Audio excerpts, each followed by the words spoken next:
শুল্ক এড়াতে বিদেশি পণ্যের উৎস গোপন করে সেগুলো দক্ষিণ কোরিয়ার রফতানি হিসেবে দেখানোর প্রবণতা বেড়েছে বলে দাবি করেছে এশিয়ার দেশটি।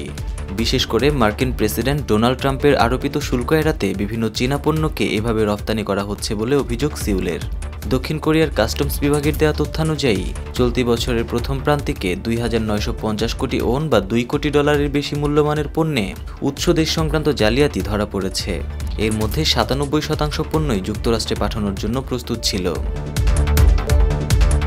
গত বছর এ ধরনের জালিয়াতির পরিমাণ ছিল ৩,৪৮০ কোটি ওন।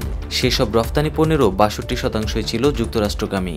দক্ষিণ কোরিয়ার কর্মকর্তারা আশঙ্কা করছেন শুল্ক বাধার কারণে প্রতিবেশী চীনের মতো কিছু দেশের কোম্পানি দক্ষিণ কোরিয়াকে বাইপাস হিসেবে ব্যবহারের চেষ্টা করতে পারে। কারণ কোরিয়ার সঙ্গে যুক্তরাষ্ট্রের মুক্ত বাণিজ্য চুক্তি রয়েছে এবং দুই দেশের মধ্যে সম্পর্ক ভালো। ট্রাম্প চলতি মাসে দক্ষিণ কোরিয়ার উপর 25% রেসিপ্রোকাল ট্যারিফ আরোপ করলেও পরে 3 মাসের জন্য তা স্থগিত করেন। অন্যদিকে বর্তমানে চীনা পণ্যের উপর যুক্তরাষ্ট্র 145% পর্যন্ত শুল্ক আরোপ করেছে। ফলে বিশ্বের দুই বৃহত্তম অর্থনীতির মধ্যে বাণিজ্য প্রায় বন্ধ হয়ে গেছে।